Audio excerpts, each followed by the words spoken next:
I knew you would frozen hand me. I knew it. I just knew it. I saw your eyes blinking, so I know you're not frozen. I saw your eyes blinking there. So how you doing, bud? I am so good. I should be twins. Eric, how you doing? Man, if I was any better, we'd bottle it up and sell it. Ooh, What? That's what I'm talking about. That's right. I want to share this real quick into a couple of groups. So I just did that. Thank you very much. We're missing our boy Timothy Vivian Lord today. He's swamped. He's got a lot going on, you know. Well, rehab. Oh, I'm sorry. I mean, staying busy is, yeah. We're not supposed to talk about that. I know. Damn it. So it's good to be back for the summer. We took a little hiatus for about a month and kind of recharged the batteries a little bit. We got some great guests lined up. One of the guys we've got lined up that Tim got there's a guy on TikTok, and pardon my French, but he's the good morning assholes. Have you seen this guy? Yeah. He drinks his coffee mug. He's like, "Good morning, assholes," and then he expounds some wisdom, and he's really interesting, and he's a cool guy, and so he's going to be on, I think, in the next couple of weeks, and so super excited about that. But as always, we kick this show off with some shots on goal. That's right. That's right. So, do you have a shot on goal? I don't know if you're prepared for this. So, I do have a shot on goal, and that is customer service. I put a post out a couple days ago about some customer service and I should say lack of customer service that I got. And I want to let everyone know that the acquisition of a customer or keeping a current customer is vastly different. If you are out there and you're not giving the absolute insanely best customer service that you can possibly give, then you are dropping the ball. And you're sitting here with at least half, and I point over at Eric, I guess I should go this way, of someone that is a brand ambassador that knows and eats his own dog food, for perfect crust pizza liners. And that is, you really, really need to know that people vote with their money and their time, and they don't need you. So you really, really need to step up your game if you're not providing good customer service. So that is my my shot on goal, is to make sure that you under promise and over deliver and do it with a smile, because if you don't, someone's going to go to someone that does. Well, I want to shout out to Wayne. Hannah is on. He's watching. So the good morning, assholes. That's Wayne, and Wayne's watching. So yes, indeed.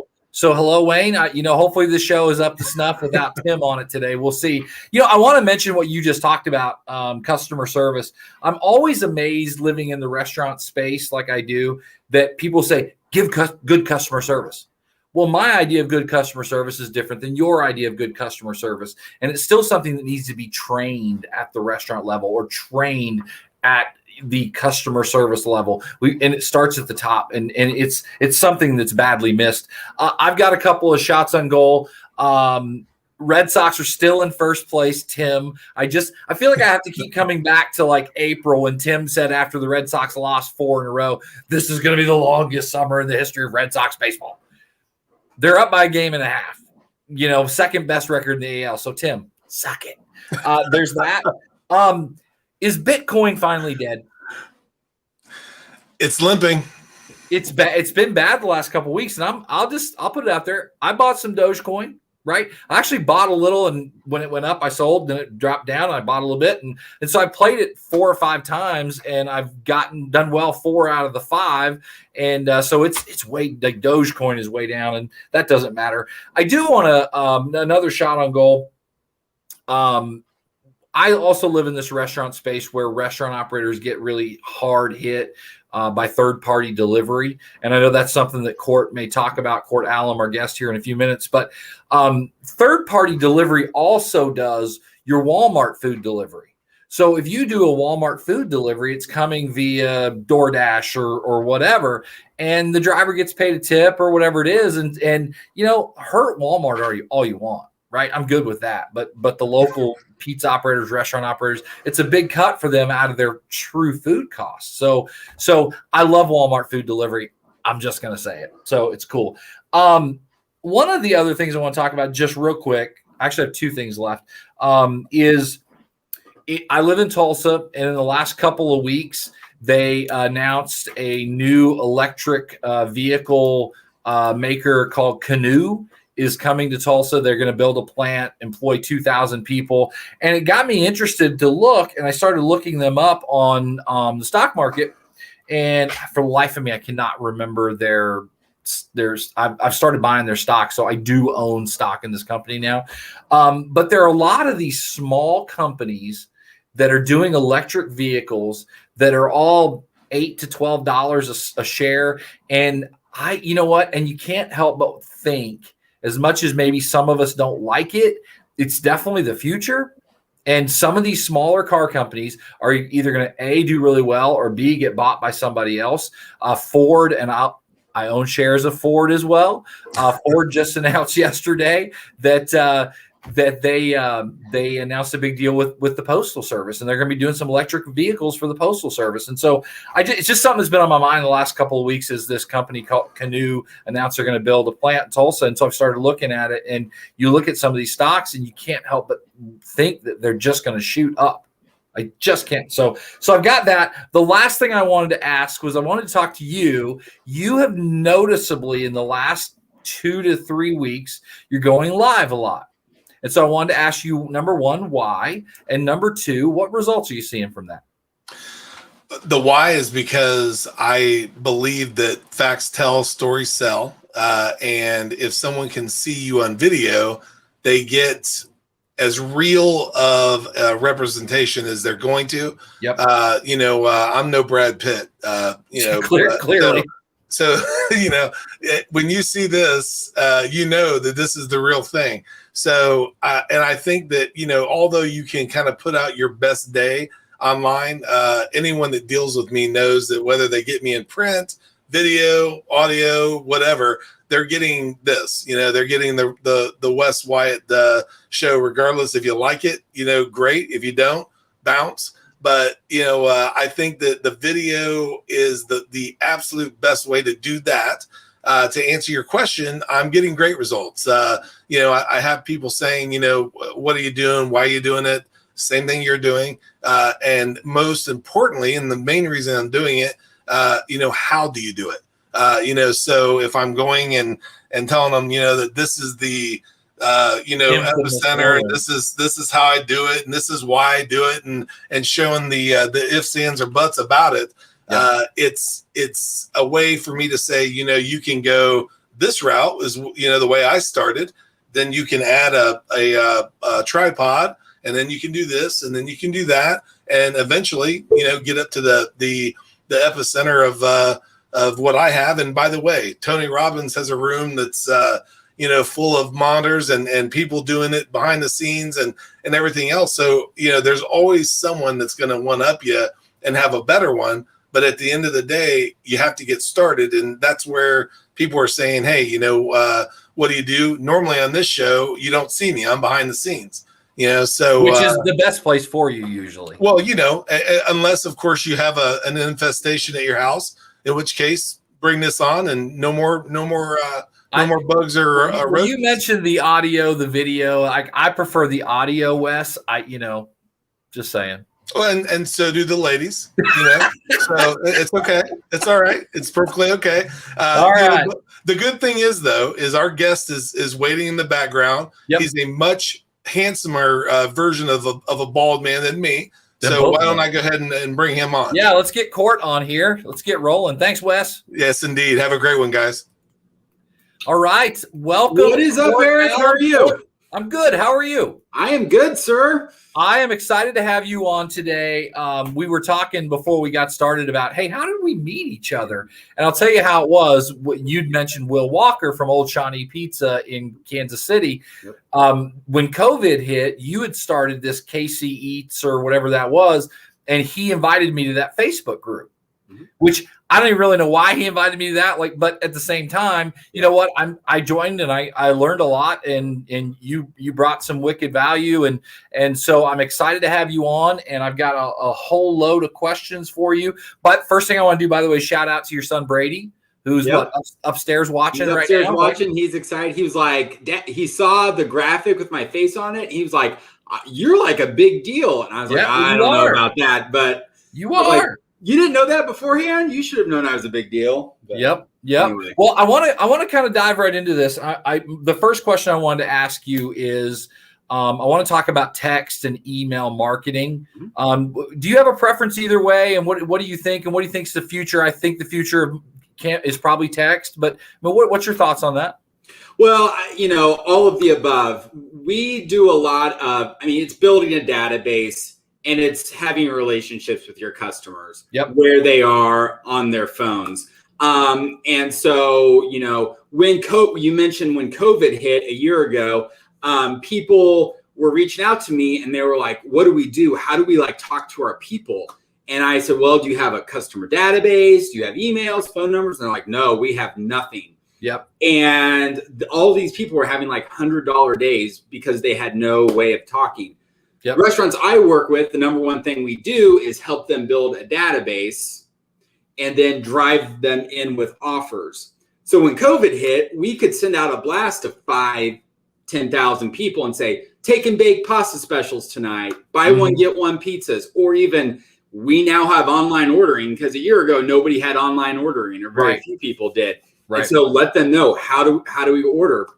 A lot of people were just going live on Facebook all the time, which is great, but you're relying on Mark Zuckerberg to put your video in front of people and such. So I'm a big believer. We use Facebook Messenger first. Yep. And that's the first one we use. I love Facebook Messenger. It's like a 95% open rate. Yep. You can have real conversations with people. But then also text message. I like text because it's like 90% open rate. And, email is about 20%. So we try to hit people in all three different areas. I want to run down that rabbit hole a little bit. A lot of people over the last year, I want to back up. One of the things you said I thought was rang so true, and it rang true over the last year and a half, was all of a sudden COVID hits and restaurant operators don't know how to get to their customer. Right. And you're right. They're having $100 days and they can't figure it out. And that's why you need to have a text program. That's why you need to have a Facebook Messenger program. By the way, this is a guy that can set that up for you. Can you talk about the nuts and bolts ish of how to actually start a Facebook instant messenger program? There's an opt-in feature to that, right? Where they have to opt in before. You can't just start blasting people, right? Yep. Can you talk about that? Yep. It's a sales funnel. It's no different than any other sales funnel. So you start with some type of irresistible offer or a bait to hook people. Buy one, get one pizza, buy one, get one burger, something like that. And you can run it as a Facebook or Instagram ad. You can have a QR code on the tables. And when people see that, they click on it and we say, okay, great. To get the offer, you need to give us your email address and phone number. It's an exchange. Because if I sign up and I give my email address to something, I know you're going to contact me in the future. Yeah. I'm going to be much more likely to give you that information if I get something in return. So what we do is that's how we bait people in to build the database. We give them an irresistible offer. Then we use Facebook Messenger to track the redemptions, and it's trackable ROI. So we can see, when people come in and when they redeem. And our goal is to get people in the door, butts and seats. That's kind of my motto. Get them coming more often and spending more money, increasing average check. So let's say someone comes in and gets the buy one, get one burger. The very next day, they get a new offer in Messenger that might be, hey, here's a free Parmesan fries with an entree. Right. Parmesan fries, very low cost for a restaurant, but we're trying to get them to come back and spend more money, increase that average check. Yep. And when we do this, people boost posts, things like that. And I think of that as you're renting someone else's audience. Right. When you're boosting posts, you're paying Facebook to show it, but people are scrollers. They just scroll. And if you're just boosting it and they scroll right past, you've lost them. Yep. But if you can run it where there's an offer where when they scroll, they see, oh, sign up to get a BOGO burger. Now you've got them. Yeah. And you can get to them. And I think of it as like you're hacking into their phone. You can send them a message anytime you want, and you don't have to rely on Mark Zuckerberg to put you in front of them. Yeah. Yeah. I want to talk about one of the things you posted on LinkedIn a couple weeks back was the queso promo from On the Border. Yep. And you like your headline was, this is either crazy stupid or this is like just wicked intelligent. And I think we both know it was actually really smart, because they did get all their info and they did get into Messenger or into a text pro, whatever it was. Will you talk about what that was? Because I think it was just, I think it's just beautiful, because it's all about how can we get to these people. Talk about that, please. Yeah, my wheels have been spinning. So it's $1 Yep. to sign up, and you get unlimited queso for a year with a purchase. So what they're doing is, instead of the QR code where someone scans, they're getting someone to pay them $1 to get their information. Right. You think about that. And so, I mean, they're getting a little bit of income, but really they're giving away queso, which costs them 25 cents, 50 cents in food costs, not very much. But when people come in, they're going to order $25, $30 in food, probably some margaritas. But now, again, it also said there's a VIP club component. So I'm sure they're going to send out offers, or they're going to send out reward points or things like that. So I thought it was really brilliant. So I'm trying to think of the clients I work with, the restaurants I work with, how we can implement something similar. Yeah. It makes it a little complicated. It's no different in the pizza industry of doing, hey, a free order of garlic bread. If or free garlic bread for $1 for a year if you sign up and join this. But when you sign up and join it, I'm getting your cell phone number and I'm asking you to opt into a text program. I mean, it is that whoa, bad Bart's Black Bart is back, but you're getting the information and you're getting $1 from all these people. Yep. I think it was when you posted it, I was just like, this is absolutely brilliant. Yep. Wes, did you have a comment?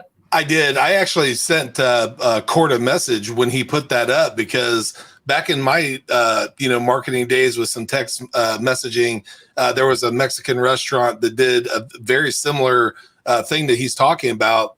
They had table tents on their tables that said text the word keyword free cheese to this text number. And when they built their list up, when they had slow times on, say, Tuesday, Wednesday, Thursday, or if the lunch crowd wasn't busy enough, they would send these messages out on the text blast, and they were able to. I think it was something like 600%. Increase in business, all from just doing free cheese. So it's an absolute genius marketing ploy. So it works. So if you're wondering, is it crazy or does it work? It works. Yep. By the way, Kellen commented, said Nana's watching, so I wanted to shout out to her mom, Nana, who has Nana's got a sweet booty for an old lady. I'm just telling you. I've seen Nana shake her moneymaker, and she's at the hospital having surgery today. So hopefully all goes well. And then Brian commented, Wendy's did a $2 Frosty card that was a fundraiser. There it is right there for Dave. Okay. Thompson. I had not heard that. That's cool. So there's all those kind of things out there, and I think it's a great way to get info. Do you anything else you want to follow up on that before I ask you this next great question? No, I think we got it. Mount Rushmore of Kansas City sports for you. What do you got? Well, are we adjusting Kansas City? Yeah, I'm a K-State fan. You know what? You do your Mount Rushmore. I know you're a KC guy, I think, but you're I'm a KC guy, so it's got to be the Chiefs right now. I mean, Patrick Mahomes at the top, would be on that. So Patrick Mahomes. Oh, are we talking about all time? George Brett. All time for you. Okay, George Brett's my all-time favorite baseball player of all time. I think you got to put. My dad would want Billy Butler, who played for the Royals a couple years ago. Yeah, I'll put him on there for my dad. Got to go with Patrick Mahomes, and I'll go Tom Watson for some golf. Oh, I like it. So who was the one I missed? You said Patrick Mahomes, Billy Butler, George Brett. Okay. George Brett. Yep. George Brett. You got to have George Brett. So no doubt. Yep. So I want to talk about your 365-day marketing planner Yeah. because I love it, because I think one of the things we struggle with and restaurants struggle with is, what do we talk about today? What do we post about today? And you've got this great resource. Can you talk about that?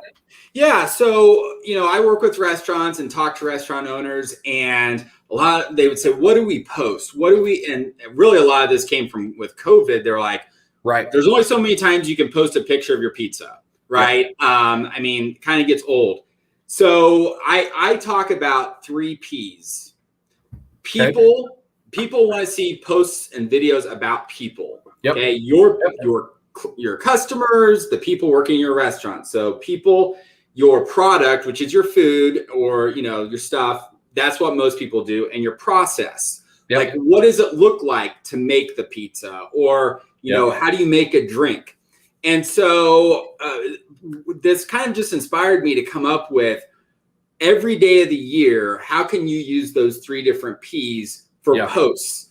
And so you're not just posting the same thing. And so it's all built around that. There's a link, CodyMediaKC.com. You can sign up for it, and just really good ideas so that you're not posting the same things over and over and over again. Well, I love that. I think operators are very good at posting product. Mm-hmm. Okay? But they need to be talking about people, because what happens is when I post pictures of my people and my employees, it makes them feel good. They're apt to share it. They're apt to tell people this is a great place to work, right? And I love talking about process. If people can see what's going on behind the scenes a little bit, there's a place on Instagram, Angelo's Pizza in South Philly. And this guy every day is Instagram, his stories is talking about the process, to where I could walk in that place right now and I know 5 employees that work there. Yep. And I love it. And he's showing how it works and what it looks like. And it's powerful. And I don't know if restaurant operators get that. That's why we have experts like you to help these guys, right?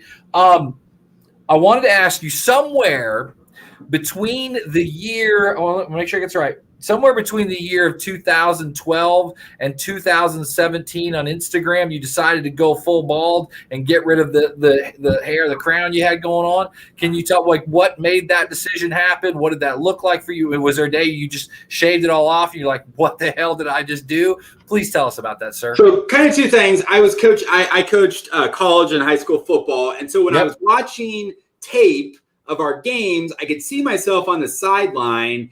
And I was like, oh my gosh, I am like bald back there. I had no idea. Yeah. And so I kind of had that in my head. And one day I went in to get a haircut at like Great Clips.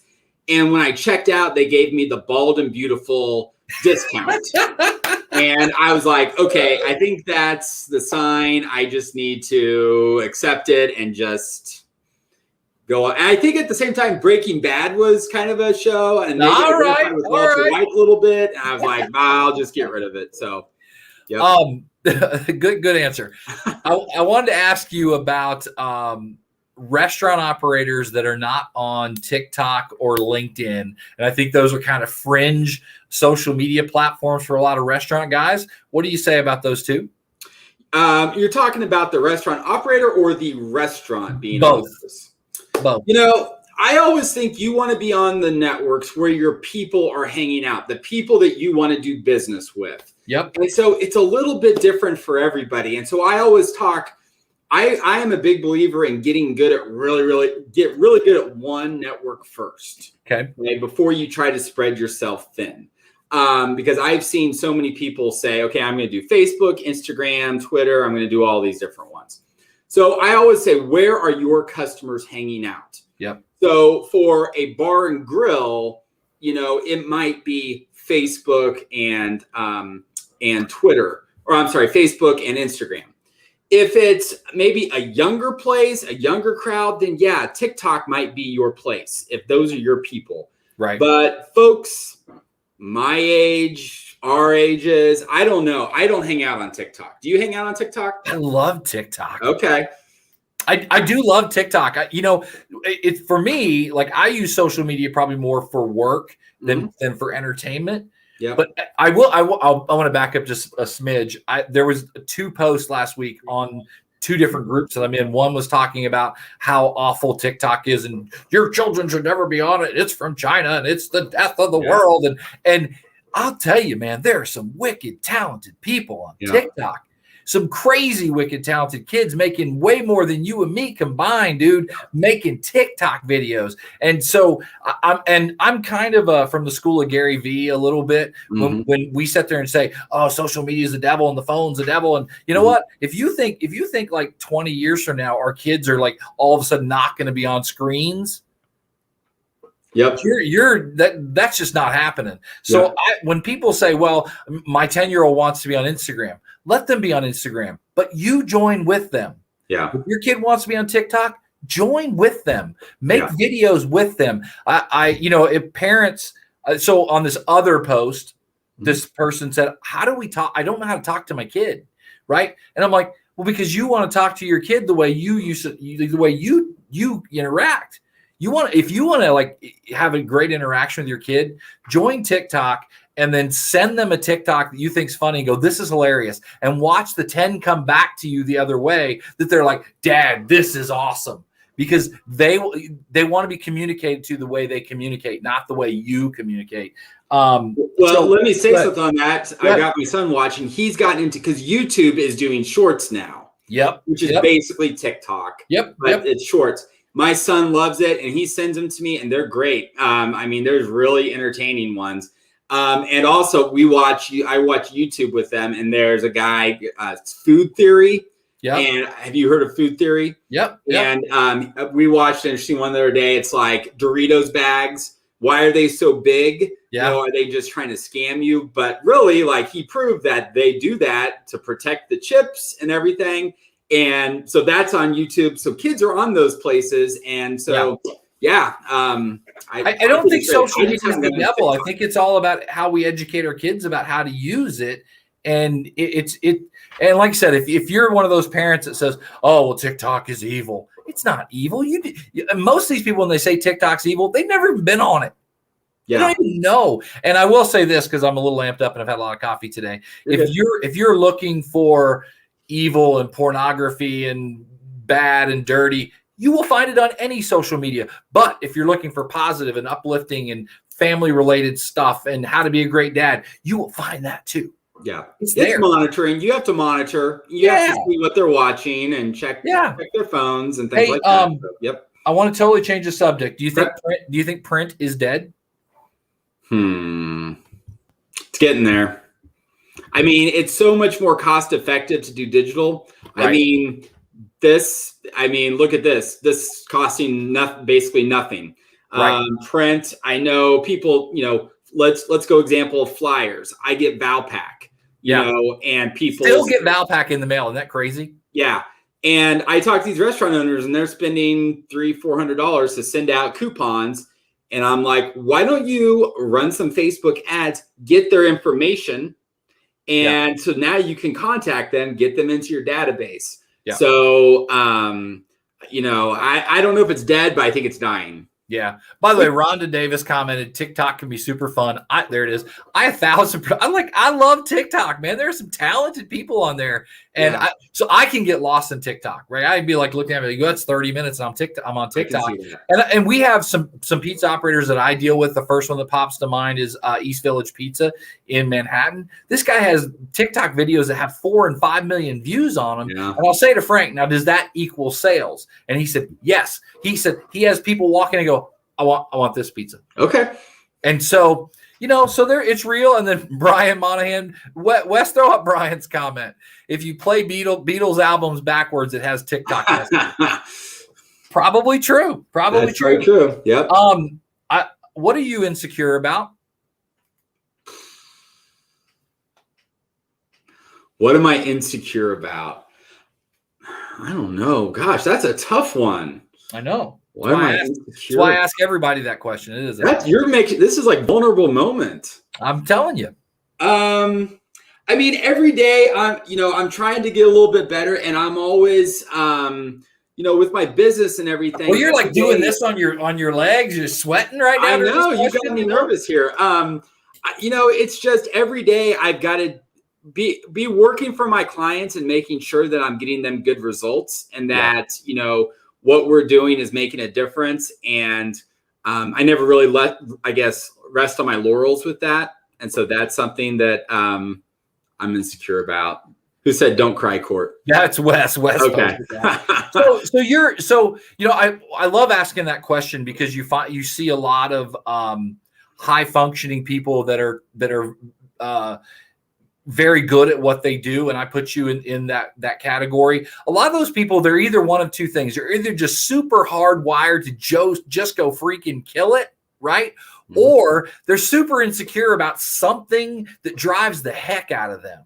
Mm-hmm. So it's with a lot of times, and I'll tell you, most of the time, it's some insecurity that really drives people to be very successful. Insecurity can be a paralyzer and just make you do nothing, mm-hmm. or it can just really push you. And I think for you, you're a very successful guy, and I think it pushes you every day, and I love it. What did you learn from coaching at K-State that you take away that you still apply today?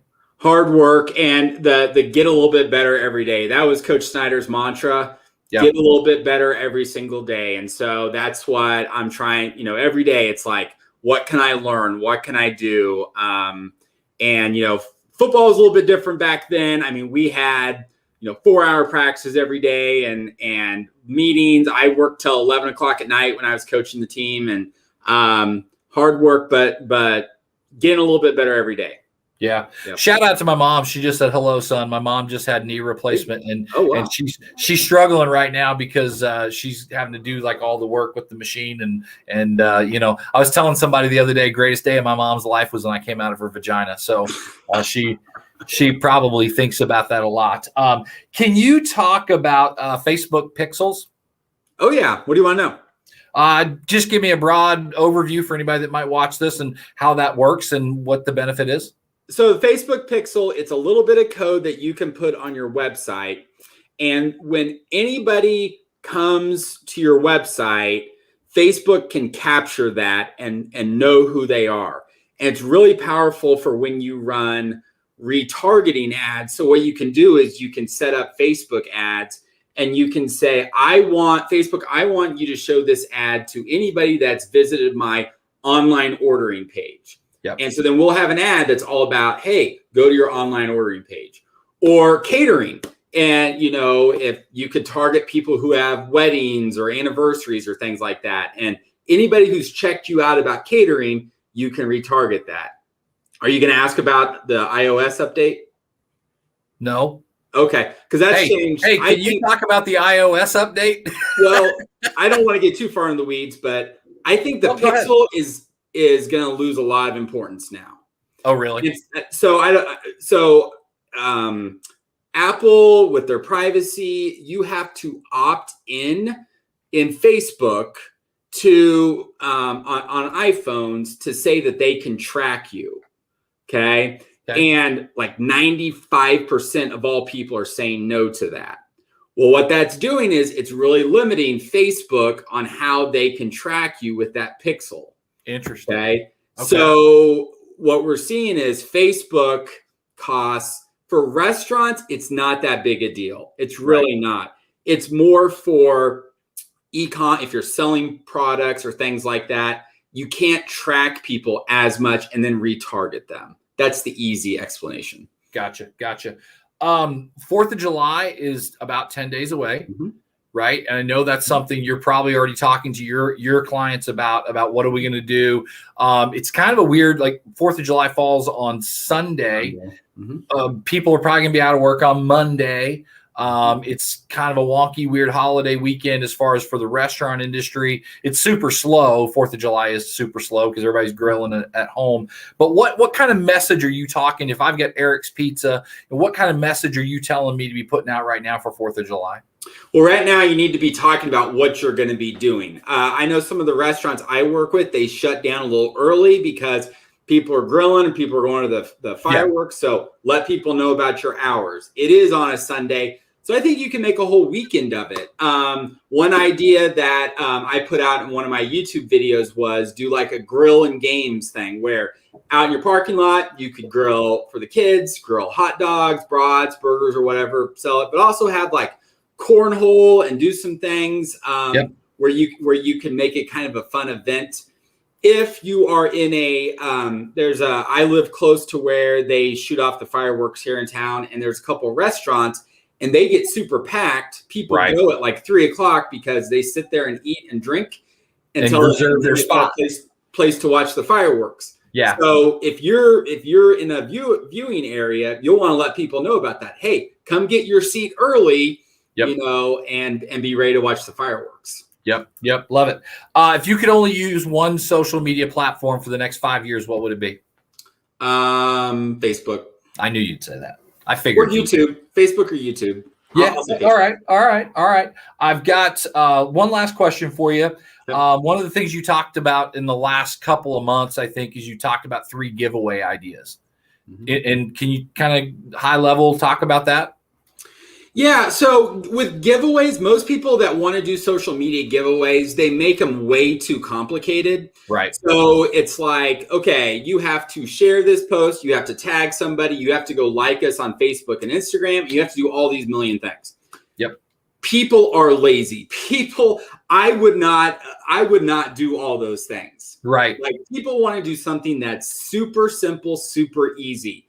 And besides, who on your team is going to go check all those things? Yep. So what we do when we do giveaways are something simple, and we ask like a simple question.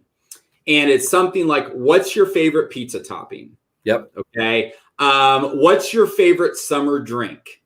Tell us below. Okay. Yep. And what we do to tie it back to what we started with is we use messenger bots, Facebook messenger bots. Yep. And we're able to, when somebody comments, we can send them into Messenger automatically. Yep. And give them an offer. Okay. So we say, thanks for there's a grand prize. Hey, we're giving away a $50 gift card. That's the grand prize. Right. To enter, comment with your favorite pizza topping. So people are commenting. When they comment, we send them in the Messenger. We collect their data, and then we say, hey, thanks for entering. Here's a free cheese bread with any large pizza. Yep. It expires in 30 days. So it's simple to do. Facebook loves it because it gets lots of engagement, lots of comments that are easy to do. Yep. And it's like everybody's a winner, right? Even if you're not the grand prize winner, you won a free appetizer or something. Right. So. Huge. Yep. Yeah, I think I agree with you. Like, sometimes you see these giveaways and it's like, okay, guess a number between 1 and 1,000. Like the post, share this, like that page, go to Johnny's house, say hello to his mom. Yeah. It's like all like, what are we doing? Yep. And once again, that's why there are experts like you that do this for a living, right? How can people get a hold of you? So I know some of it's down here, but. So in the link right here, I've got a link tree which has links to all of my different things. I'm on Facebook, YouTube. You can find me there. You can email me, court@codymediakc.com. You mentioned the 365 marketing planner. It's at codymediakc.com. Welcome to my world. Love to have you join my world and get to know people. So. Well, you gave Wes and Tim and I access to your program, and I've kind of perused around in there, and it's a lot of great stuff, dude. Yeah, well, thank you. Yeah, I mean, I knew you were smart. I just didn't know it was this level of super smartness. So thank you. It's good stuff. I think sometimes we do interviews and we talk to people like you, and you may get off this call and be like, I wish you would have asked me about X. Mm-hmm. So is there something is there something you want me to ask you about? Or if there is, what is it? What should we talk about? So when I started, let me back up. When I first started my marketing agency, I did what a lot of the gurus said to do to get clients. And I'm kind of more talking to marketers right now. They're watching. Yep. I tried cold calling. I tried cold emailing. Nothing worked. I felt spammy and gross. And one day I got a crazy idea and I reached out to a restaurant. I said, hey, I would love to do a feature with you on my page. We'll show off the food, how it's made and all of that. And she was like, well, yeah, that'd be great. Come on in. It was like the easiest in I ever had with a restaurant owner. Right. And so went in there, had a great discussion. Afterwards, she was asking me about marketing, and I knew that she had just bought the restaurant from a guy who went to prison for stealing customers' credit cards and using them. And I mentioned to her, I said, did you know he is like all over your website, on your social media and everything? And she was like, oh my gosh, I had no idea. Can you help me get that off? And I hate doing yes, websites. I can. Websites, not my thing. But when I was starting, I was like, yeah, that'd be great. I can help you do that. And so I did it. She paid me. I was like, maybe I'm onto something here. Right. So I started a page. It's similar to what you're doing here, is where it's called KC Good Eats, Kansas City Good Eats on Facebook. Yep. And what I do is I go around and talk to restaurant owners. I interview them. I show how they make the food. Yep. And it's building a relationship with them. And so where we start having conversations, I found it's a much easier way to get in and talk to people. So you're delivering merit. You're not this isn't some slimy sales proposition. I just want to take a video and show people how great your place is. Yep. I think of it as like getting married. Okay. The Eats page is like your dating profile. Yep. You go out and you look for people you want to go on dates with. You ask them out on dates, and then you finally go for the marriage proposal. Rather than most people, I was just going for the straight marriage proposal. Right. So what I was saying with that is about 6 months ago, I had people asking me like, how do you do this? How does this work? And so I started coaching and working with restaurant marketers on how to do that, how to get clients, and then how to get them results. And we teach them the system of how to build the database, how to track redemptions and all that. So if any marketers are out there, I'd be happy to chat with you as well on that. So, hey, Wes, will you throw up Donna's comment that she just put on here? Because I want maybe Court can address this, if he can throw it up there. Yes. And so you're exactly right. She says, asking people to like your page is against rules. That is exactly right. And so what we do, you can't say comment. If you say comment below, they'll ding you for that. So we say tell us below. Gotcha. And that it's a little bit of semantics. That's a really good comment, Donna. Yeah. Yeah. And you definitely can't ask people to like or share or do those things. Gotcha. So we say tell us, and that's worked for us. So, well, I just thank you for being on today. This has been a lot of fun. Wes, I don't know if Wes wants to jump back on if he's got any more questions or comments, but thank you for being on. Like I said, met you in the last year via social media, and I follow your stuff. Follow him on LinkedIn. He's always posting some great videos, way better than Wes's videos that are just trash most of the time. But post some great content, and Court is a giver. He's going to give you and give you and give you and give you, and I love that about you. One last shout out also to Brady, who's upstairs watching. And Cooper. Cooper's my youngest. He might be watching too. So shout out to Cooper too. Hey, Coop, what's up? So, Wes, you got any parting shots before we go? Not parting shots, but you had mentioned Court's planner. It's absolutely dynamite. It's got an entire year laid out for you of exactly how to go through and just give above and beyond engagement, and it goes right back to that shot on goal, is going above and beyond, and Court does that, and his product does that. Yeah. Court, is it true that your middle name, we heard your middle name is Vivian, Court Vivian Allam? Is that true? I have not heard that one. That's okay. That's on the interweb. So, hey, as always, the way we end this show is with a little frozen hand. There you go. See y'all next week. All right, later on. Wes?